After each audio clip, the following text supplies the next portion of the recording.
Assalamualaikum warahmatullahi wabarakatuh. Waalaikumsalam warahmatullahi wabarakatuh. Bismillahirrahmanirrahim. Alhamdulillahirabbil alamin. Wassalatu wassalamu ala asyrafil anbiya'i wal mursalin sayyidina wa maulana Muhammadin wa ala alihi wa sahbihi wa sallam ajma'in. Yang terhormat Ibu Kepala TK Hajah Fakihatim SPD, rekan-rekan semua Dewan Asatidz yang berbahagia. Alhamdulillahirabbil alamin, pada pagi agak siang hari ini kita bisa duduk bersama, berkumpul bersama, memenuhi undangan kami dalam rangka diseminasi tugas saya modul 1.4 CGP Angkatan 7 Kabupaten Sidoarjo dalam keadaan sehat walafiat. Marilah kita baca hamdalah. Alhamdulillahirrahmanirrahim. Sholawat dan salam marilah senantiasa kita atur limpahkan kepada baginda Rasulullah Muhammad SAW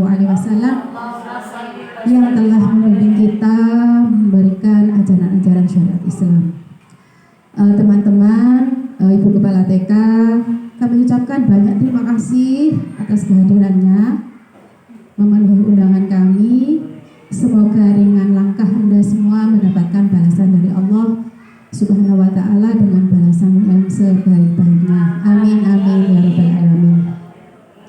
Marilah kita mulai acara diseminasi pada hari ini dengan bacaan Ummul Kitab Suratul Fatihah.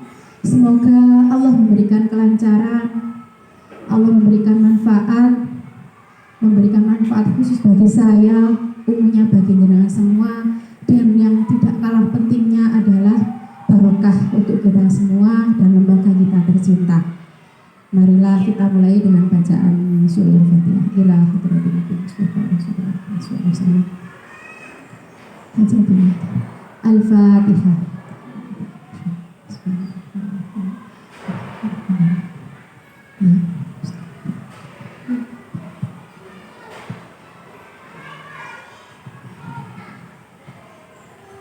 Terima kasih kami sampaikan. Selanjutnya izinkan saya untuk menyampaikan materi 1.4 budaya positif. Selama hampir 2 bulan saya menjalani pendidikan guru penggerak dan ini adalah tugas akhir di modul 1. Ada 4 modul, kita masih 1 modul.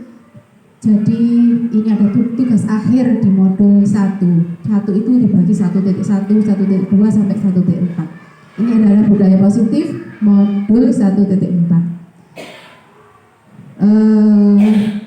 Ada yang tahu budaya positif itu apa? Ya?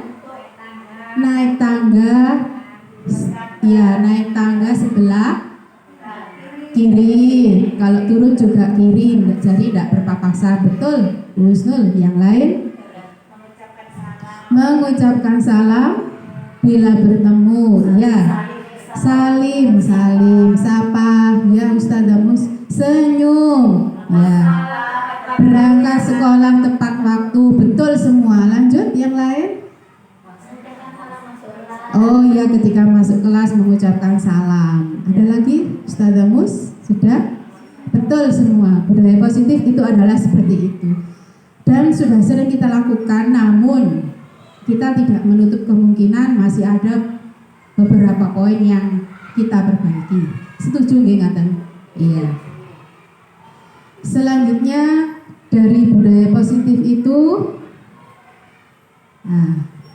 diseminasi pemahaman dan pengalaman penerapan budaya positif. Maaf, tak ulang lagi ya. Betul, budaya itu cara hidup di lingkungan pribadi atau masyarakat yang dilakukan dari generasi ke generasi, namun tidak terkadang berubah karena yang namanya budaya dahulu dengan sekarang kita ada pemasukan baru ya, IT baru itu. Lanjut untuk diseminasi. Diseminasi adalah ini kegiatan yang kita lakukan. Saya memberikan informasi baik kepada individu atau kelompok untuk memberi pemahaman sesuatu, untuk meniru, melaksanakan dengan kebaikan. Jadi kegiatan ini dinamakan diseminasi pemahaman dan pengalaman penerapan budaya positif. Selamat datang Ibu Guru hebat, mari belajar bersama, berkolaborasi, saling mendukung demi mewujudkan budaya positif di sekolah yang kita cintai. Tentunya budaya positif sangat diharapkan oleh kita semua, baik dari individu peserta didik, rekan kita, atasan kita bersama-sama melaksanakan budaya positif. Andaikan semua berjalan serasi seimbang, pasti akan menyenangkan dan tujuan pendidikan pasti akan bisa tercapai.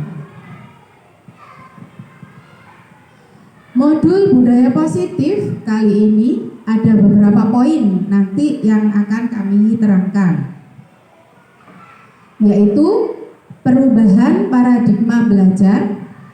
Poin selanjutnya disiplin positif. Yang ketiga, motivasi perilaku manusia. Selanjutnya, kebutuhan dasar manusia. Lanjut, posisi kontrol restitusi. Selanjutnya, keyakinan kelas dan segitiga restitusi.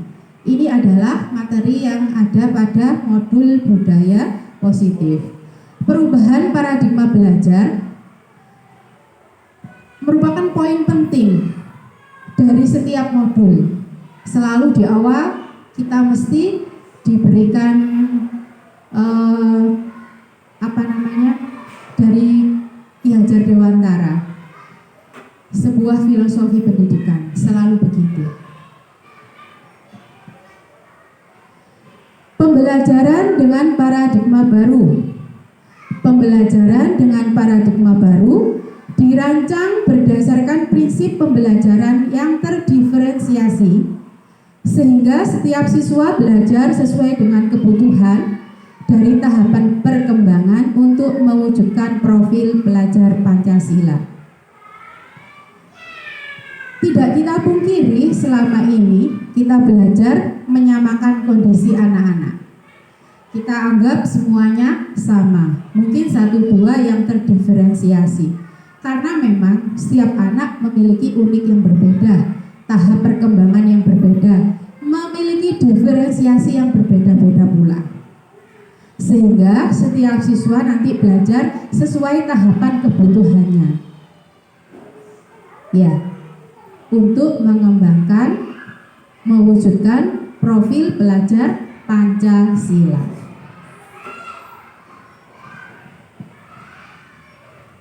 Seringkali kita sudah mendengar teman-teman yang sertifikasi dari dulu 2 tahun yang lalu mengenai 6 dimensi profil pelajar Pancasila. Profil pelajar Pancasila diciptakan seseorang dari Bali, Pak Wayan. Dan kalau ada kesempatan, rencana kegiatan kita besok PKB di tengah tahun mengunjungi Pak Wayan itu, Bali, yang guru sertifikasi. Yang belum, monggo segera menyusul. Amin. Iya. 6 dimensi profil pelajar Pancasila. Yang pertama adalah beriman, bertakwa kepada Tuhan Yang Maha Esa dan berakhlak mulia. Pondasi yang pertama yaitu beriman. Kalau beriman sudah lengket, sudah nancap bagi kita, bagi anak didik kita, insya Allah tidak akan tergoyang oleh yang lain. Bertakwa kepada Tuhan Yang Maha Esa. Beriman itu artinya percaya bahwa adanya Tuhan, adanya Allah, adanya malaikat, adanya surga, adanya neraka, adanya takdir. dengan bertakwa? Ada yang bisa menjelaskan pengertian bertakwa? Menjalankan semua perintah Allah dan menjauhi larangannya. Betul. Menjalankan semua perintah Allah dan menjauhi semua larangannya. Itu adalah pengertian bertakwa. Dan berakhlak mulia. Berakhlak mulia, akhlak sikap, tingkah laku mulia yang baik, sopan santun yang baik. Selanjutnya, mandiri. Diharapkan semua anak didik Indonesia bisa mandiri. Tidak menutup kemungkinan walau kita mengajar TK, anak-anak sudah bisa mandiri. Mandiri, betul, pakai sepatu sendiri, pakai tas sendiri, makan sendiri, membuang sampah, mengembalikan mainan pada tempatnya, ke kamar mandi sendiri, menggosok gigi, pakai baju sendiri. Betul. Tidakkah mandiri hanya untuk tingkat SD, SMP? Tidak. Kita sudah bisa menjalankan mandiri sesuai standar anak TK. Selanjutnya, bernalar kritis. Bernalar kritis contohnya berani memutuskan sesuatu, betul. Berani berpendapat, berani maju menunjukkan hasil karyanya, betul. Itu sudah kita laksanakan di anak-anak TK. Selanjutnya, berkebinekaan global. Anak-anak tidak hanya kita ajari ini loh Islam, tapi tetap kita kenalkan agama yang lain, suku yang lain, apalagi tempat ibadah yang lain, apalagi bahasa yang lain, ya, hari raya umat lain, karena memang kita hidup di Indonesia. Berkebinekaan dengan cara anak-anak kita kenalkan besok itu libur hari apa. Itu adalah tempat ibadah umat Kristen. Itu adalah tempat ibadah umat Hindu, Islam, begitu, betul. Selanjutnya, bergotong royong. Kita menerapkan bersih-bersih bersama di kelas. Sudah termasuk dari gotong royong. Yang lain apalagi?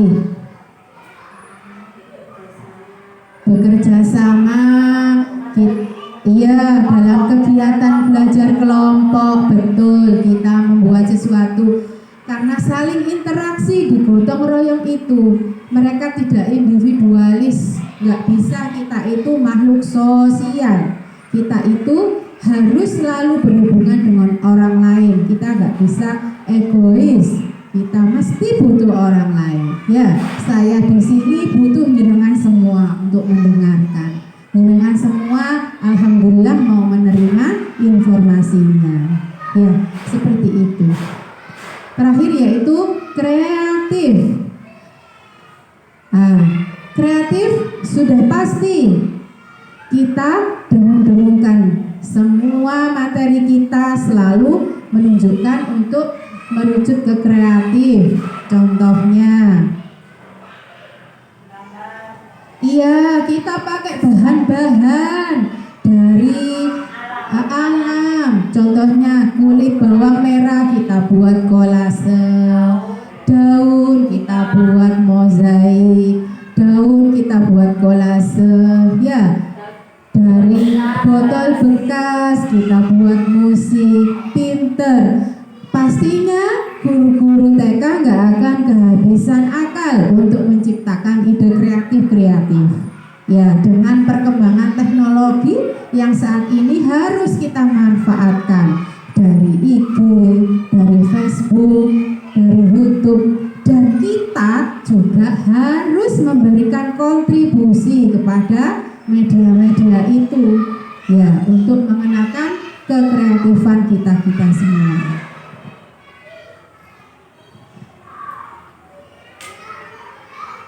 Ya, selanjutnya disiplin positif. Apa arti disiplin? Disiplin masuk pada waktunya, tepat waktu.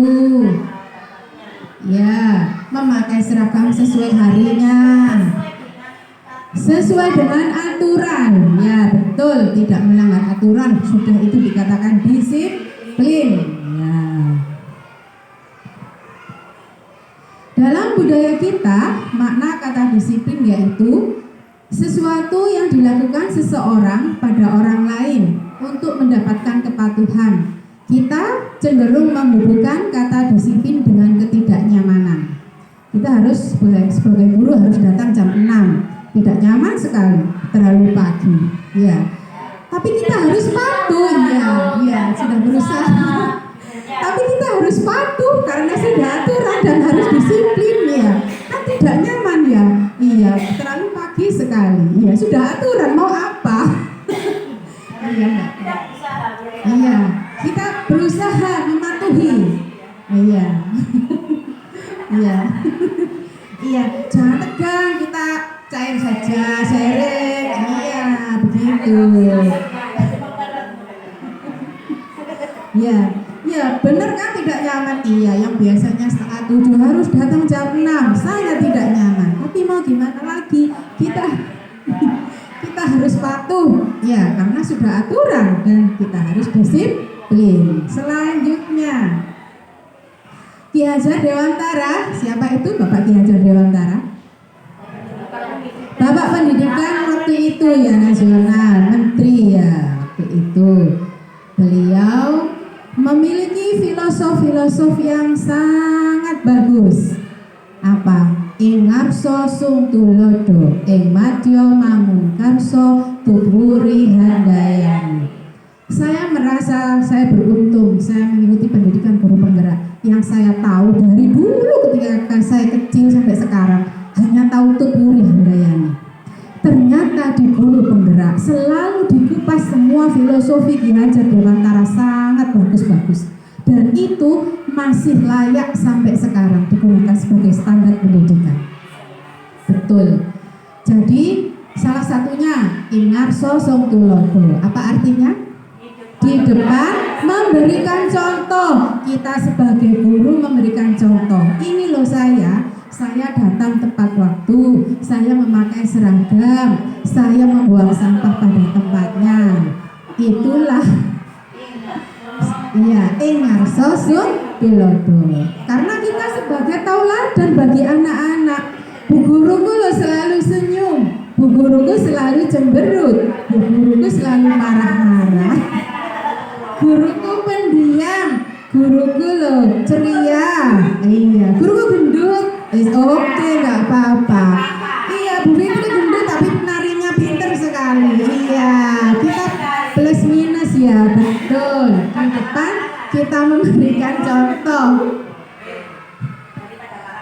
Iya, diberikan kita berikan. Kalau di tengah, ing madya mangun karso. Apa itu?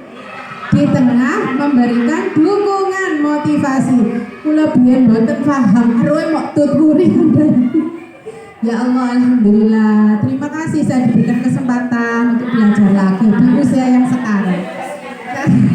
Iya, terakhir yang saya tahu yaitu tuturi handayani, yang artinya adalah apa? Memberikan dukungan, ya dukungan, ya. Kalau ada orang kreatif, orang pintar, jangan dijegali saja, ya. Kita kasih dukungan. Iya, anak kecil juga kita kasih dukungan yang sebanyak-banyaknya. Iya. Nah, di mana ada kemerdekaan, filosofinya KHD menyatakan bahwa di mana ada kemerdekaan, disitulah harus ada disiplin yang kuat. Disiplin berarti self disiplin, yaitu kita sendiri yang mewajibkan kita dengan sekeras-kerasnya. Tetapi itu sama saja, sebab kalau kita tidak cakap melakukan self disiplin, wajiblah penguasaan lain mendisiplinkan kita. Jadi kita dulu yang disiplin. Kalau kita nggak disiplin, nanti atasan kita yang mendisiplin kita. Begitu, Bu. Kenapa? Kok jilbabnya nggak seragam, bajunya nggak seragam, gitu. Nanti atasan kita yang akan mendisiplinkan kita. Yang pertama adalah kita dulu yang disiplin. Ya, baru kita bisa berbuat disiplin, mendisiplinkan kepada orang lain. Disiplin positif.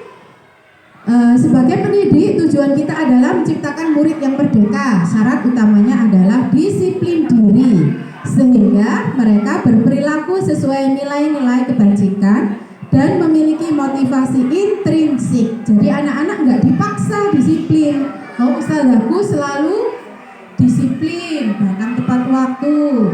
Dia akhirnya nggak terpaksa, dari dirinya, intrinsik. Disiplin positif merupakan salah satu cara penerapan disiplin yang bertujuan untuk menumbuhkan kesadaran serta memberdayakan anak untuk melakukan sesuatu tanpa imbalan, ancaman, atau hukuman. Selanjutnya nanti kita bahas ini antara imbalan, ancaman, dan hukuman. Saya disiplin biar dapat imbalan, saya nggak disiplin nanti diancam atau dihukum. Nah, itu baru dari luar, belum dari diri anak sendiri. Selanjutnya poin di modul budaya positif yaitu 5 kebutuhan dasar manusia: bertahan hidup, kasih sayang dan rasa diterima, penguasaan, kebebasan, kesenangan. Silakan Anda menyaksikan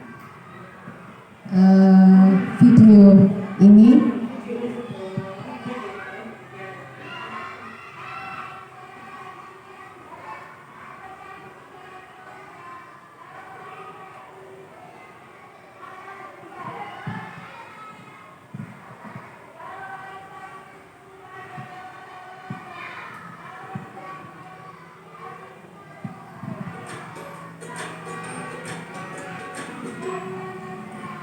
Salam dan bahagia Ibu dan Bapak Guru hebat.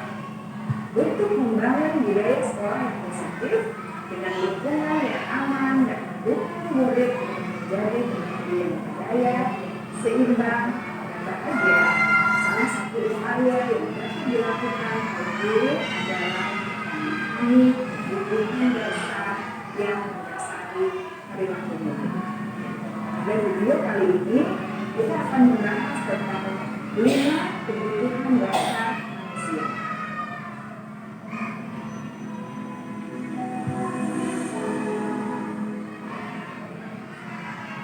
Dihajar dengan cara dalam salah satu kebutuhannya kita ambil contoh perbandingannya dengan hidup kebutuhan seorang petani.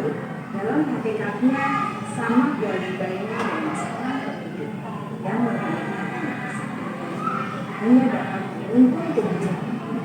Dia dapat memiliki kebutuhan melihat tanaman padi, memberi pupuk dan air, kasih ulat-ulat atau jamur-jamur yang ada di padi, dan sebagainya. Ketika guru memahami kebutuhan apa yang mendasari perilaku murid, guru berusaha untuk mendukung murid dan memenuhi kebutuhannya secara positif. Pada hakikatnya, guru tersebut ibarat seorang petani sedang merusak masing-masing tanaman. Dia berusaha memenuhi kebutuhan tanaman tersebut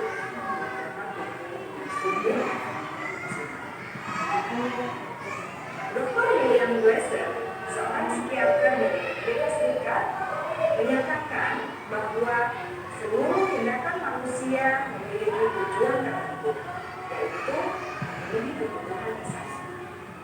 Ketika kelima kebutuhan dasar telah terpenuhi secara materi, murid tumbuh dengan seimbang dan sebaliknya, jika tidak terbiasa kebutuhan baik, maka seseorang akan mengalami emosi negatif, risau, sedih, dan kecewa. Mereka dapat melakukan perbuatan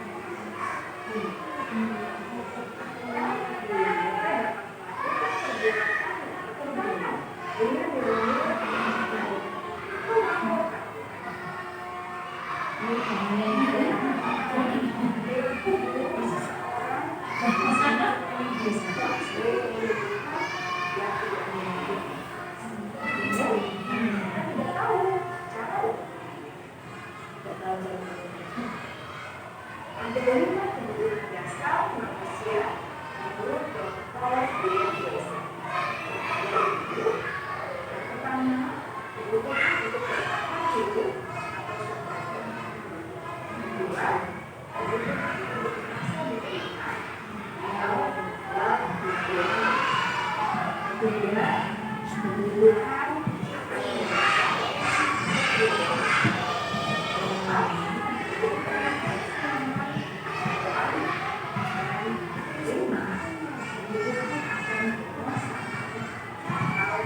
Setelah kita mengetahui kebutuhan pertama yang sebagian besar bersifat fisiologis, mari kita lihat kebutuhan kedua sampai kelima yang sebenarnya berhubungan dengan psikologis. Mari kita lihat kebutuhan yang kedua, yaitu kebutuhan akan perasaan diterima dan kelompok komunitasnya atau kebutuhan luar environment. Kebutuhan ini meliputi keinginan untuk tetap terhubung dengan orang lain seperti teman, keluarga, teman kerja, dan kelompok di mana kita berada. Setiap murid ingin menjadi bagian yang berharga dari kelas dan juga sekolah. Mereka juga ingin diterima oleh orang lain dan kelompok. Bahkan murid yang terlihat paling cuek pun jauh di dasar hatinya pasti ingin merasa diterima. Sebagai guru seharusnya kita dapat menerima murid apa adanya, sesuai dengan kebutuhannya. Karena setiap murid adalah unik, maka memiliki kekuatannya masing-masing, sehingga guru seharusnya bisa menciptakan kesempatan untuk murid kolaborasi dan membuat ikatan emosi satu sama lain. Murid-murid yang memiliki kebutuhan yang besar untuk merasa diterima, biasanya mereka belajar kapasitas pada dirinya. Mereka juga suka bekerja dalam kelompok. Kebutuhan yang ketiga adalah kebutuhan kebebasan dan kebutuhan membuat pilihan. Murid harus diberi kesempatan untuk membuat pilihan dan bertanggung jawab atas pilihan yang mereka telah ambil. Memberi mereka kebebasan bukan berarti membiarkan mereka melakukan apa saja yang mereka mau, melainkan lebih memberi mereka kesempatan untuk membuat pilihan, mengarahkan kelompok mereka dengan percaya diri, dan memberi mereka kesempatan untuk mencoba hal yang baru. Pembelajaran dengan metode yang beragam dan menarik juga akan memenuhi kebutuhan murid tentang kebebasan ini. Pembelajaran berdiferensiasi di mana guru menyediakan beberapa jenis tugas yang bisa dipilih oleh murid sesuai dengan mereka, sangat baik untuk mengembangkan murid menjadi lebih mandiri dan memiliki motivasi internal. Karena kebutuhan akan kebebasan pada dasarnya adalah kebutuhan untuk mandiri, memiliki otonomi, memiliki pilihan, dan mampu mengendalikan arah hidupnya sendiri.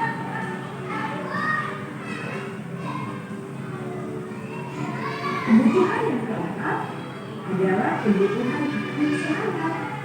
Bayangkan Bapak Ibu, hidup tanpa rasa senang, betapa menyedihkannya. Dosen menghubungkan kebutuhan akan kesenangan dengan belajar.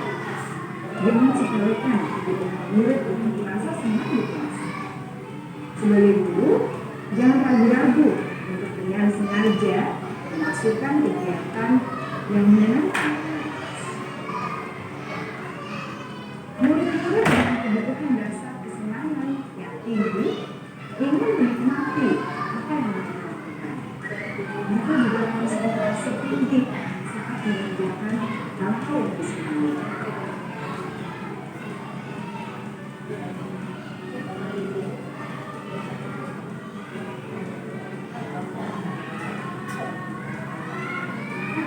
Kebutuhan yang kelima adalah kebutuhan akan penguasaan. Setiap murid memiliki kebutuhan untuk merasakan kekuatan. Menjadi terampil, diakui pencapaian dan keterampilannya, dibenarkan, bisa membuat dampak dan pengaruh, dan memiliki rasa diri. Mereka sebaiknya diberi kesempatan untuk membuat keputusan tentang hal-hal yang penting dalam hidupnya dan tidak merasa dikontrol oleh sistem sekolah. Ada murid yang telah menginjak usia remaja, seringkali mereka merasa tidak memegang kendali atas kehidupannya sendiri. Karena guru kerap kali berpengaruh dan mengambil edukasi.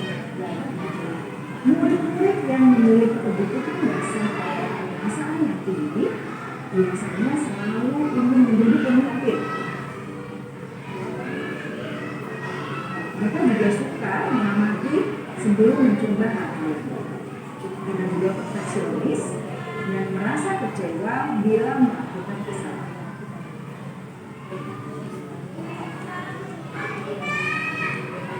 Ibu dan bapak guru sangatlah penting bagi kita untuk mengetahui kebutuhan dasar murid guru agar kita memahami alasan dibalik sikap dan tingkah laku mereka.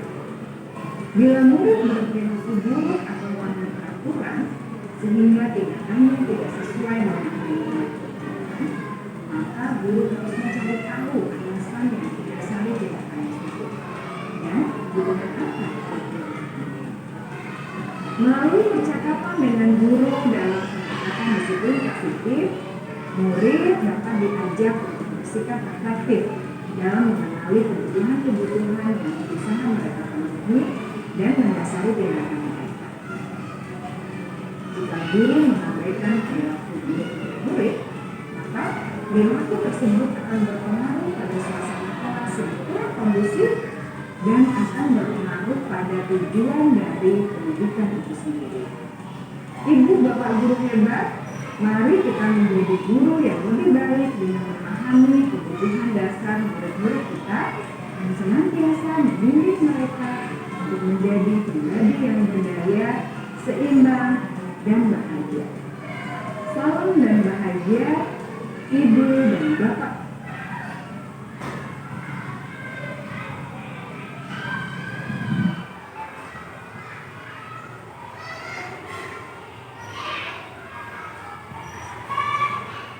Terima kasih sudah menyaksikan video tentang 5 kebutuhan dasar manusia, yakni bertahan hidup, kasih sayang dan rasa diterima, penguasaan kebebasan dan kesenangan.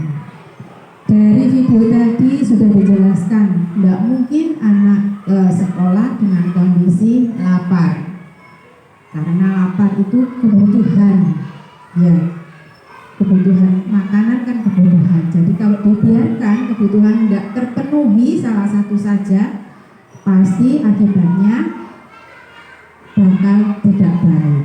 Kasih sayang dan rasa diterima. Seperti apapun bentuk anak didik itu, dia pasti ingin merasakan kasih sayang dan rasa diterima. Apapun dia,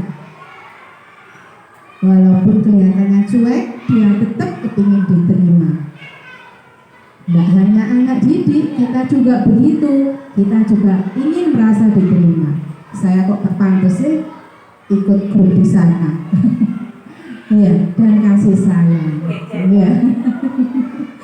Selanjutnya adalah penguasaan, ya. Anak didik, ya, tentunya nggak mau dia terkekang, ya. Dia maunya kebebasan dan kesenangan.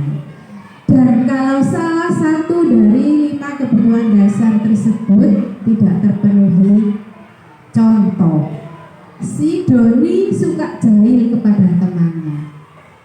Ya, ternyata dia di rumah kurang rasa kasih sayang. Dia menginginkan teman dan kesenangan dengan jahil kepada temannya. Itu akibatnya kalau tidak terpenuhi. Ya, pasti membuat ulah, ya, membuat masalah. Ya, bikin repot, bikin gaduh. Motivasi perilaku manusia. Selanjutnya kita ke sub materi motivasi perilaku manusia. Motivasi merupakan dorongan yang timbul pada diri seseorang secara sadar atau tidak sadar untuk melakukan sesuatu tindakan dengan tujuan tertentu. Ya. Dari Danny Goser dalam bukunya Restructuring School Discipline, ada 3 motivasi yang kita angkat hari ini. 1. Menghindari ketidaknyamanan dan hukuman. Di sini anak cenderung berkata dalam hatinya, apa yang akan saya terima jika saya tidak disiplin, jika saya tidak melakukan aturan. Dia pasti berpikirnya begitu. Oh, saya akan mendapatkan ini. Oh, saya akan dihukum seperti ini. Ini adalah tahapan paling rendah karena bersifat eksternal, bukan dari dirinya. Dia masih takut pada hukuman. Selanjutnya nomor 2, untuk mendapatkan imbalan atau penghargaan dari orang lain. Dalam nomor 2 ini anak didik mengatakan, apa yang akan saya dapatkan ketika saya melakukan sesuatu? Oh, saya dapat ini. Oh, saya dapat ini. Dan ini pun satu tahap di atas tahap yang tadi, itu pun masih bersifat eksternal karena dia masih memikirkan imbalan, dia masih memikirkan penghargaan. Yang terakhir adalah untuk menjadi orang yang mereka inginkan dan menghargai diri sendiri dengan nilai-nilai yang mereka percaya. Saya melakukan ini bukan karena A, saya melaksanakan ini bukan karena B, saya melaksanakan ini memang dari diri saya sendiri, menghargai orang lain, nilai-nilai yang anak-anak percaya, bukan karena imbalan, bukan karena takut hukuman, bukan karena mengharapkan penghargaan, sudah benar-benar dilaksanakan dari diri anak sendiri. Iya, dari niatnya, innamal a'malu binniyat. Saya datang pagi tidak karena A, tidak karena B. Toh kalau saya telat itu pun saya tidak karena A, tidak karena B. Ya memang ada sesuatu, ya. Betul seperti itu. Selanjutnya, konsep disiplin dengan identitas gagal. Maksudnya disiplin, tapi di belakang ada imbuhan masih gagal. Satu, ada hukuman dan penghargaan. Disiplin nanti dapat bintang, anak-anak mengerjakan nanti dapat hadiah, penghargaan kan? Tapi jangan dikira itu bukan identitas gagal. Kita merasa kadang sudah benar ya. Iya, nanti yang anteng kita anak-anak pulang duluan. Siapa yang mau pulang duluan? Ayo anteng-antengan. Tak hitung 1, 2, 3 ya, sampai akhir. Dan ternyata saya baru tahu di sini kalau itu juga bukannya efektif.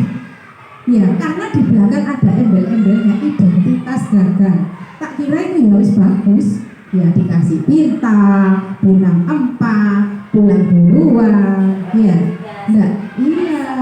Ya, ada beberapa item yaitu tentang hukuman. Yang pertama menyakitkan. Betul ya, menyakitkan? Iya, hukuman itu menyakitkan.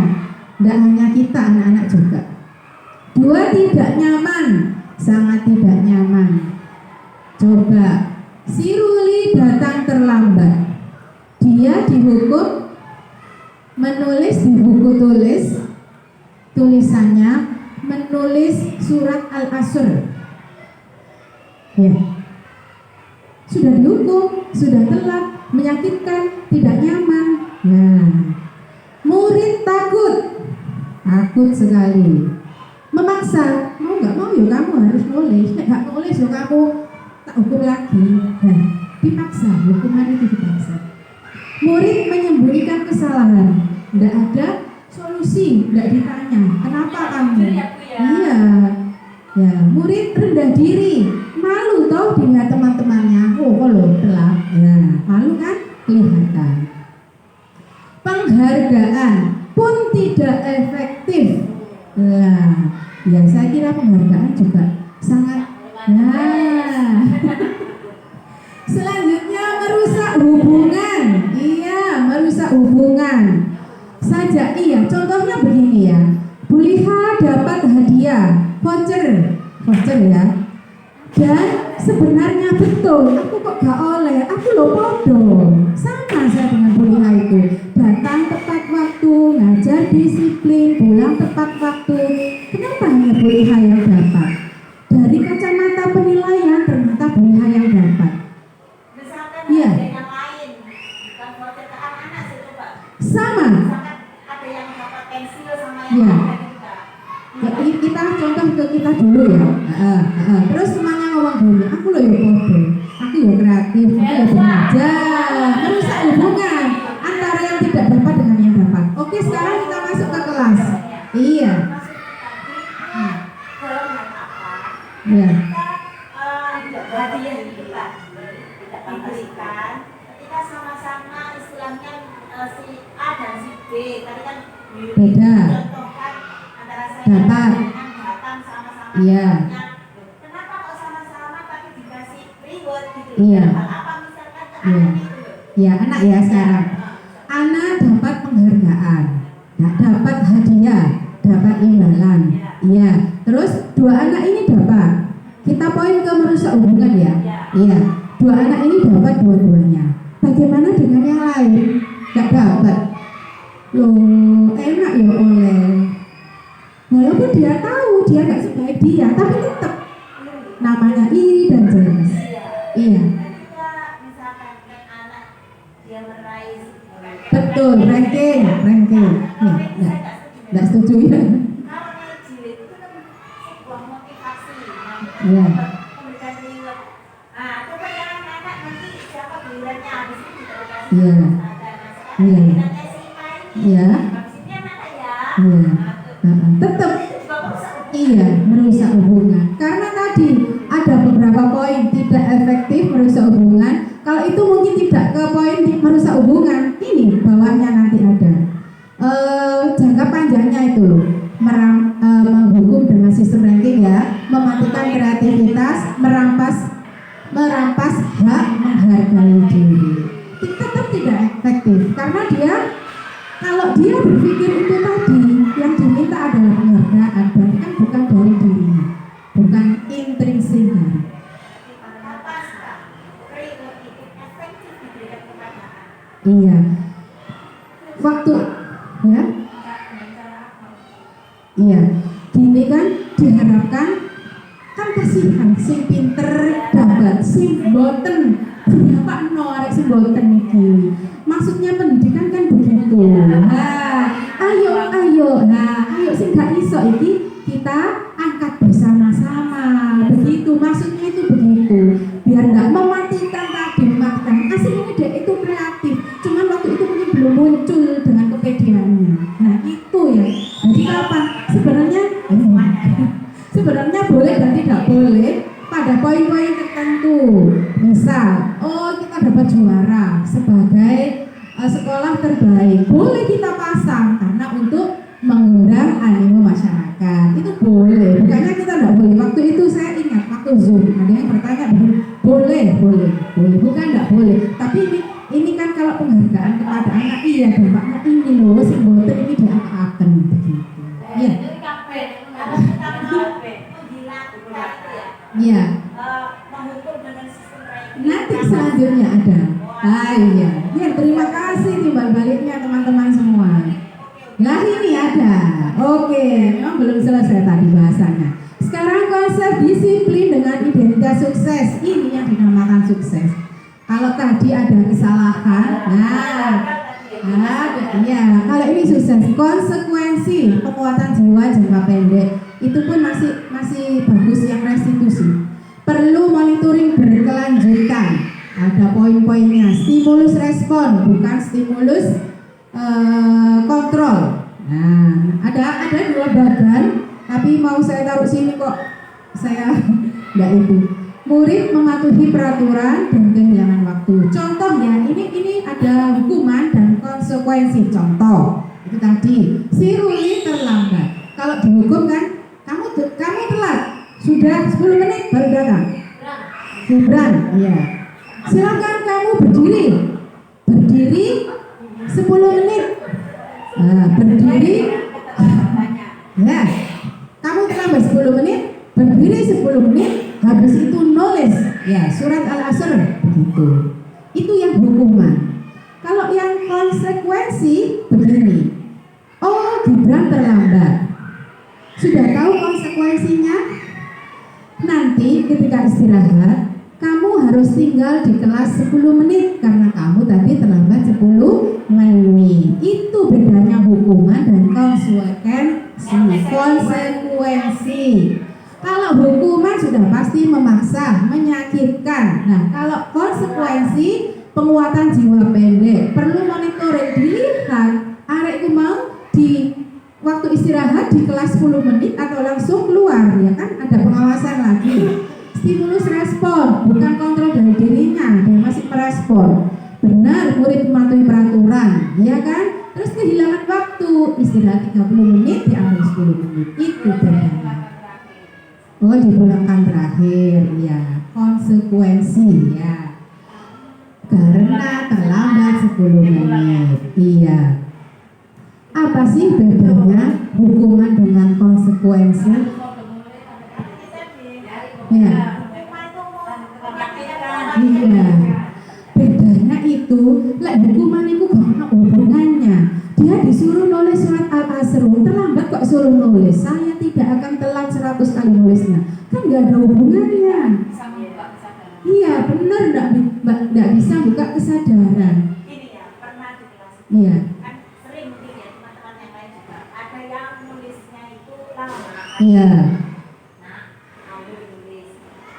Masih udah mainnya ditaruh dulu. Sekarang waktunya nulis, ayo segera. Nanti kalau kamu nulisnya lama, nanti pulangnya Akhir. ya kan malah. Iya. Enggak nulis. Iya. Akhirnya kan Murid. Tapi bisa. Oh iya. Ya, iya. Oh iya. Iya. Itu tadi loh penguatan jiwa jangka pendek. Nah, iya. Iya, enggak apa ya. Iya. Iya, terima kasih. Iya. Selanjutnya restitusi. Murid bertanggung jawab untuk perilakunya. Nanti kita akan bahas restitusi. restitusi ya, segitiga kontrol. Iya.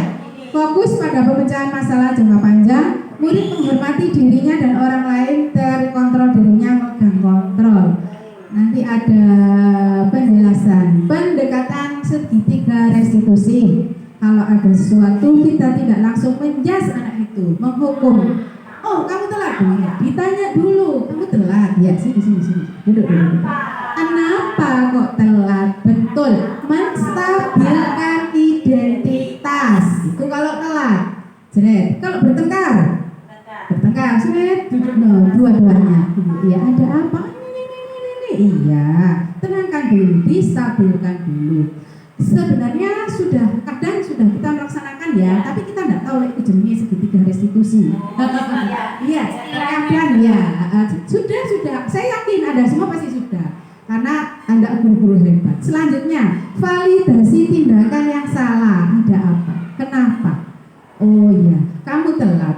Ada apa kok telat? Saya di rumah, mama masaknya kelamaan. Terlalu lama, saya akhirnya makannya agak siang dan datang terlambat. Tindakan yang salah, sudah tahu kalau itu salah? Iya. Nah, selanjutnya menanyakan keyakinan. Nanti lanjut bahasan keyakinan kelas. Ada keyakinan kalau hari ini kamu telat, kira-kira kalau anak TK ya, besok boleh nggak diulangi? Nggak boleh karena sudah jelas kesalahannya telat. Bilang ke mama, besok makanannya ditaruh tepak makan supaya makannya nggak telat, jadi ke sekolah tidak telat. Itu solusi. Nah, selanjutnya pendekatan restitusi adalah proses menciptakan kondisi bagi murid untuk memperbaiki kesalahan mereka sehingga mereka bisa kembali pada kelompok mereka dengan karakter yang bagus. Ciri-ciri restitusi bukan menebus kesalahan, memperbaiki hubungan, tawaran bukan paksaan. Mau apa? Mau begini. Lah.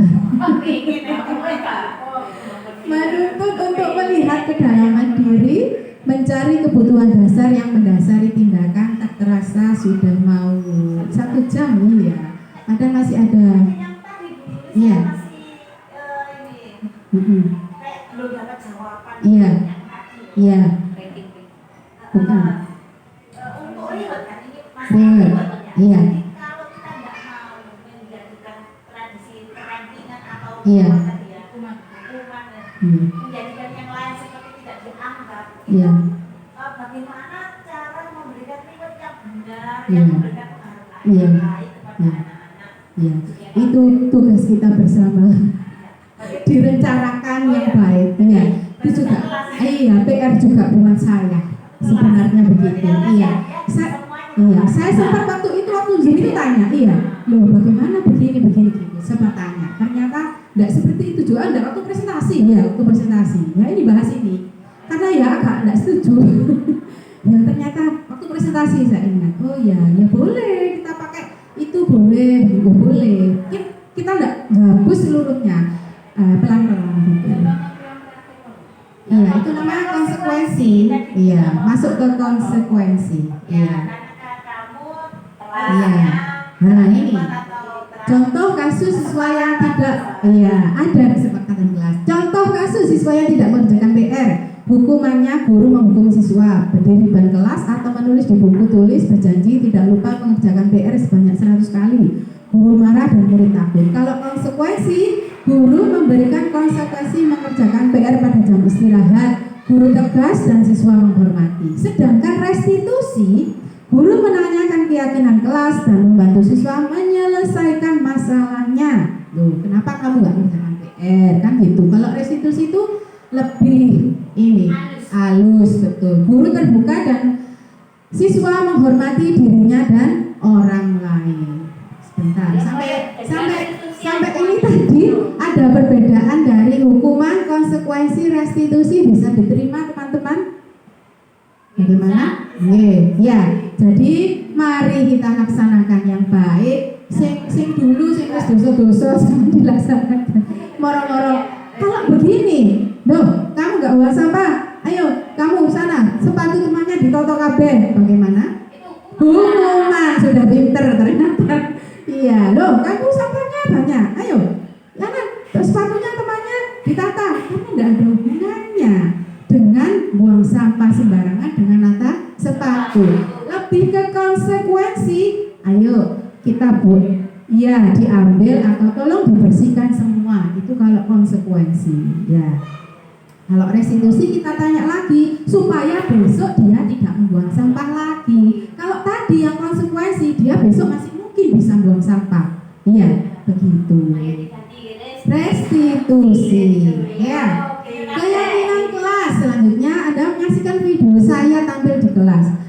Keyakinan kelas, nilai-nilai keselamatan atau kesehatan. 1. Kenapa Anda harus memakai helm ketika naik sepeda motor? Pasti jawabannya keselamatan.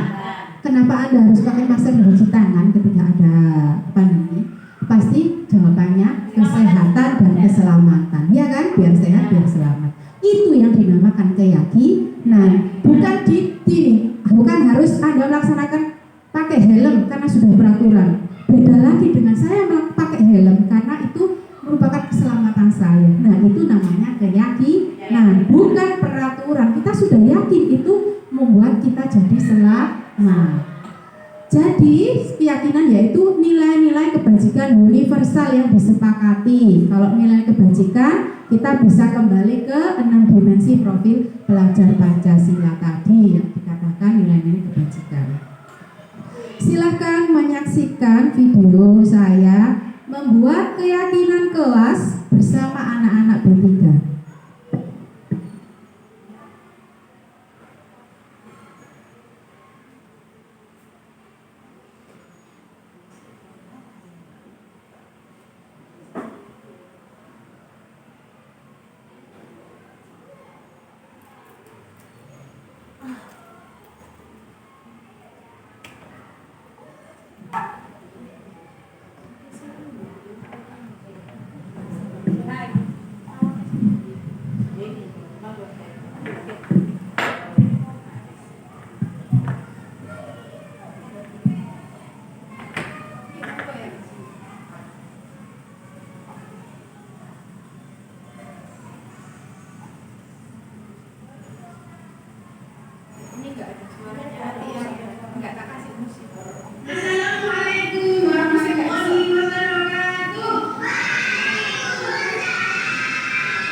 Iya, DJ tak terukan cuma 1,5 bitnya.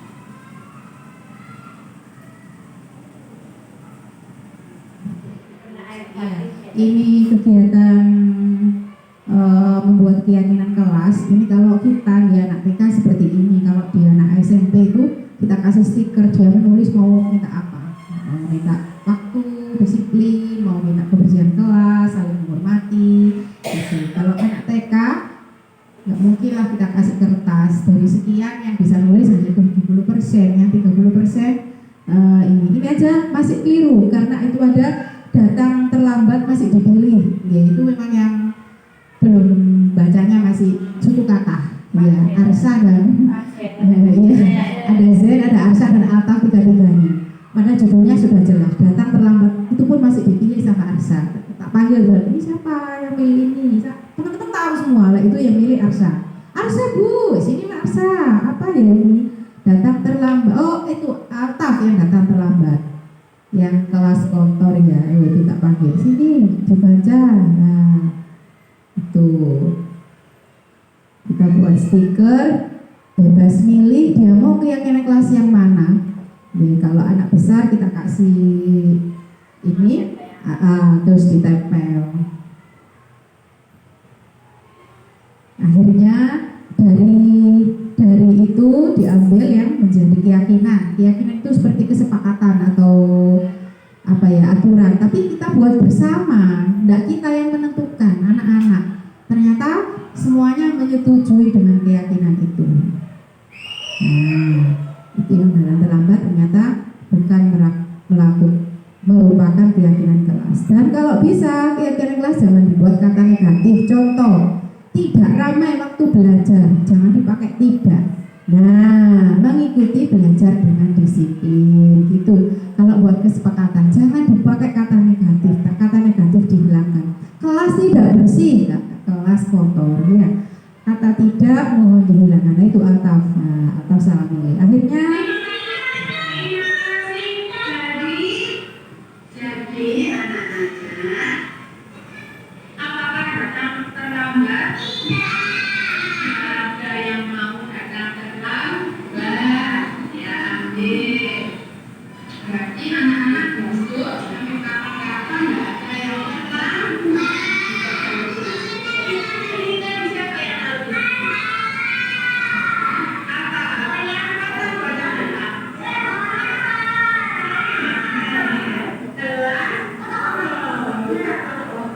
Oh iya, makasih ya. Oke.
Ya, terima kasih sudah menyaksikan video saya menerapkan tentang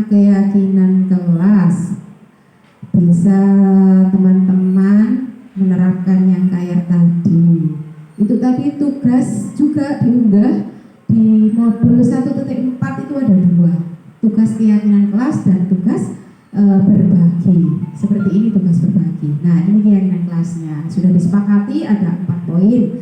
Buatnya saya bacakan selanjutnya 5 posisi kontrol.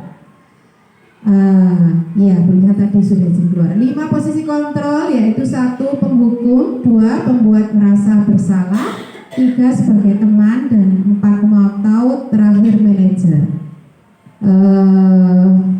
Ini tinggal 1 lagi ya, sudah selesai ini, terima kasih. Kita lihat sekali lagi ya, ada video tentang posisi kontrol mirip sekali. Yang pertama itu penghukum, yaitu tadi datang gak ya, pokoknya kamu salah, wis tak hukum gitu. Yang nomor 2, kenapa? Iya saya salah, gitu, anaknya merasa bersalah. Yang nomor 3 poinnya, ya wis pokoknya besok ojo diulangi, kamu sekarang salah. Itu yang posisi 3. Kalau pemantau di atasnya lagi, kita memantau. Kalau manajer lebih baik lagi, dan kita jarang ada di posisi manajer. Ya. Terakhir ya, ini teman-teman tolong menyaksikan YouTube video tentang 5 posisi kontrol. Mirip sekali ini, per poin mirip.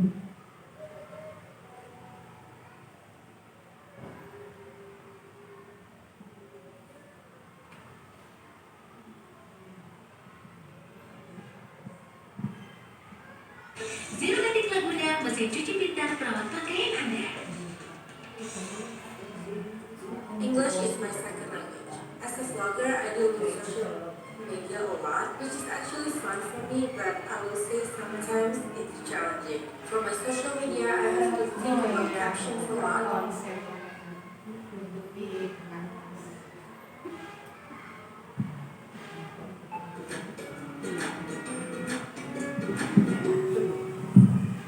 Salam bahagia Ibu dan Bapak Guru hebat. Dalam penerapan disiplin positif restitusi, salah satu program yang dikembangkan adalah 5 posisi kontrol. 5 posisi kontrol dalam restitusi adalah proses perjalanan seorang pendidik agar dapat mengenali dirinya. Pada video kali ini, kita akan membahas tentang 5 posisi kontrol yang dikembangkan oleh Diane Dawson dan contoh penerapannya.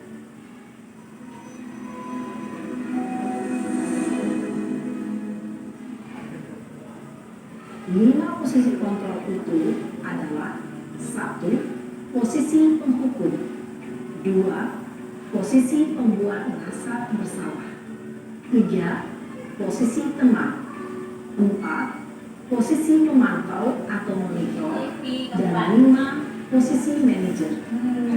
Untuk mengenai 5 posisi tersebut, mari kita saksikan kasus nanti yang terlambat hadir di sekolah. Dan bagaimana posisi kontrol dalam masalah tersebut. Dari posisi kontrol, posisi penghukum, penghukum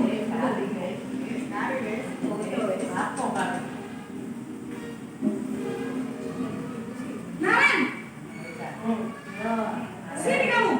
ya ini penghukum. Selalu terlambat. Kamu deh, pasti terlambat. Maaf Bu, saya Apa? Apa coba? Belum jawab. Alasan kamu apa lagi? Betul. Kapan sih kamu tidak terlambat? Malas sekali ya kamu jadi anak. saya Dasar pemalas. Gak kapok-kapok sih kamu. Sudah berapa kali terlambat? Kali-kali. Sana, kamu keliling lapangan basket 2 kali. kenapa saya harus ke lapangan basket Bu? Kenapa? Kamu melawan ibu. Berani-beraninya jawab. Sudah terlambat, masih berani jawab pula. Sekarang, keliling lapangan basket 5 kali sekalian. Biar kapok. Cepat.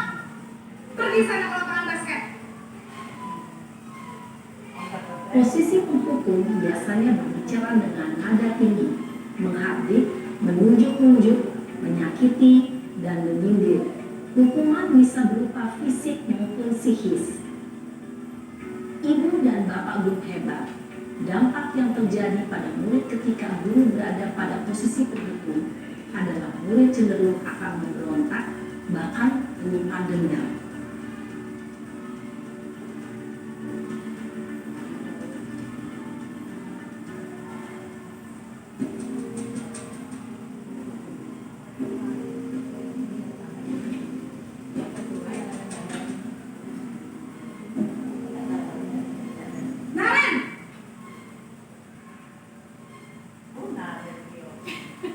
Selamat pagi Bu. Naren, Balik mana? kamu kenapa terlambat lagi, nak? Ini yang posisi Ya kedua Tuhan, ya. Naren. Bersalah. Kamu senang ya bikin ibu susah ya? Kalau kamu terlambat lagi, nanti ibu yang ditegur bapak kepala sekolah, nak. Disangka ibu tidak bisa membina kamu. Duh, gimana ini? Maaf Bu. Duh, Gusti Naren. Kamu suka ya kalau ibu ditegur bapak kepala sekolah? Terus, sekarang ibu harus tulis apa ini di buku absen? Ini kamu sudah sering terlambat loh. Ibu harus apa coba? Maaf Bu. Maaf sekali. Ya sudah, lain kali jangan bikin ibu susah lagi ya nak ya. Ibu tidak akan kuat lagi kalau kamu begini terus. Bisa jantungan kalau ibu tegur bapak kepala sekolah. Ayo coba, awas. Maaf ya Bu. Teke. Oh. Maaf sekali. Teke. Gimana? Posisi pembuat rasa bersalah berbicara dengan nada tenang, cenderung lembut. Namun kata-kata yang diutarakan membuat murid merasa menjadi orang yang gagal, memandang buruk dirinya sendiri, merasa tidak berharga, dan tidak sanggup membahagiakan orang lain. Ketika guru mengambil posisi pembuat rasa bersalah, murid akan menganggap dirinya yang bersalah dan ia akan menyimpan emosi negatif tersebut di dalam dirinya.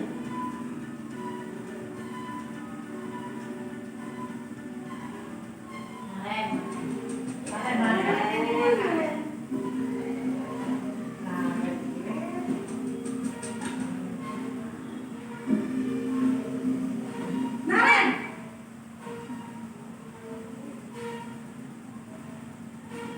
Selamat pagi Bu. Wah, sudah jam berapa ini nak? Terlambat lagi ya sayang. Iya Bu. Habis ibu saya belum membangunkan saya Bu. Kamu malah menyalahkan ibu kamu. Kamu bukannya anak yang larinya paling kencang. Kok terlambat sih? Iya Bu. Saya memang terlambat bangun tadi. Jadi biarpun saya lari kencang, tetap gak kekejar Bu. Ya sudah sana. Nanti lain kali larinya lebih kencang lagi ya. Biar gak terlambat lagi. Bikin seneng ibu. Demi ibu. Bisa kan? Bisa Bu. Ayo sudah sana masuk kelas. Ibu beresin urusan absen kamu. Kamu ini ada-ada saja. Dalam posisi teman, guru berbicara dengan nada suara ramah, akrab, cenderung bersenda gurau untuk menjaga suasana tetap santai. Murid akan merasa senang, aman, dan akrab dengan guru. Identitas yang tercipta adalah identitas sukses atau berhasil. Namun, perlu diingat, karena ini masih dorongan eksternal, maka ada faktor ketergantungan dari murid kepada orang tertentu. Di sini, guru absennya, sehingga di lain waktu, murid bisa berperilaku baik, namun hanya kepada orang-orang tertentu saja.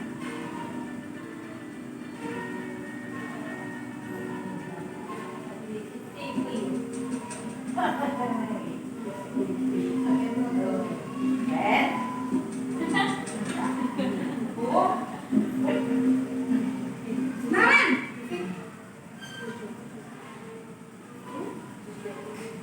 Selamat pagi Bu. Naren, apa peraturan sekolah kita tentang jam berapa kita harus masuk sekolah?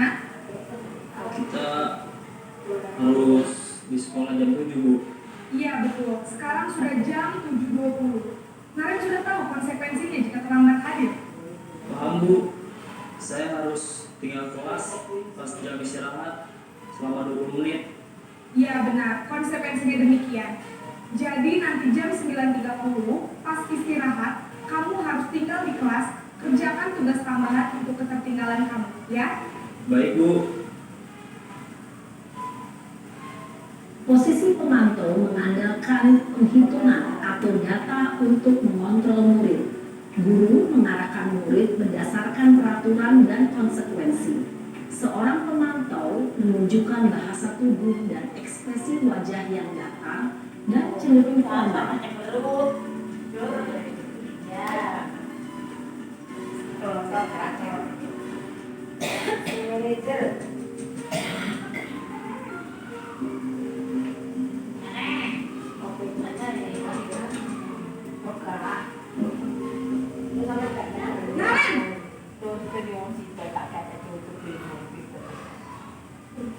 Selamat pagi Bu.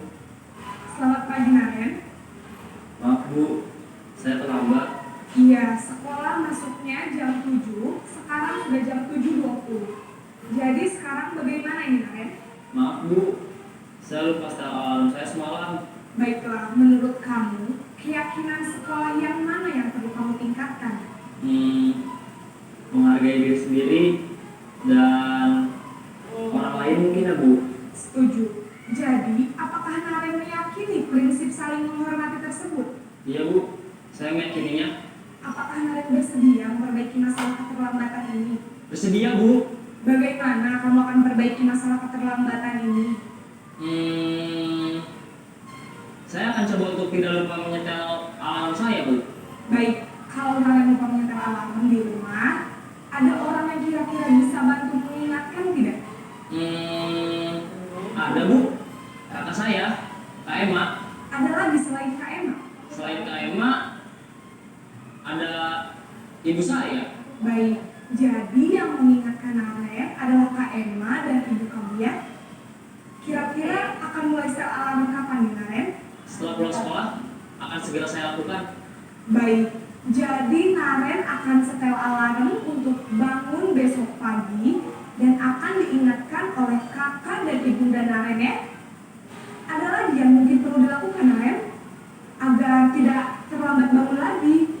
Tidak ada Bu. Baik Naren, terima kasih untuk kerjasama kamu. Sekarang kamu perlu kembali ke kelas untuk belajar. Baik Bu, terima kasih.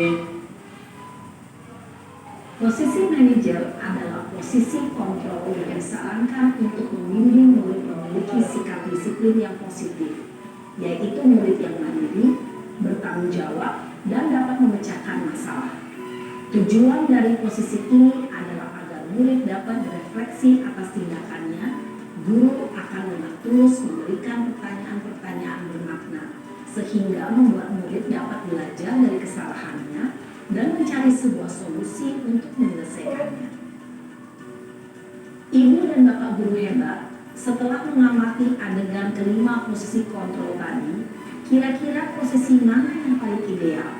Posisi mana yang dapat menunjang motivasi intrinsik murid? Ya, tentu posisi manajer. Posisi ini memang posisi ideal yang ingin dituju setiap pendidik. Pada posisi inilah, guru dapat menerapkan disiplin positif yang berpihak pada murid, yang memerdekakan murid. Perjalanan seorang pendidik tentunya tidak mudah untuk sampai pada posisi seorang manajer. Namun, tujuan kita pasti, yaitu menciptakan murid-murid yang mandiri, merdeka, dan bertanggung jawab. Semoga penggambaran 5 posisi kontrol yang telah diperlihatkan ini dapat menjadi ajang refleksi bagi kita semua, agar dapat terus mengasah dan menerapkan disiplin positif yang memerdekakan murid. Mari terus berlatih dan bersemangat. Selamat menerapkan.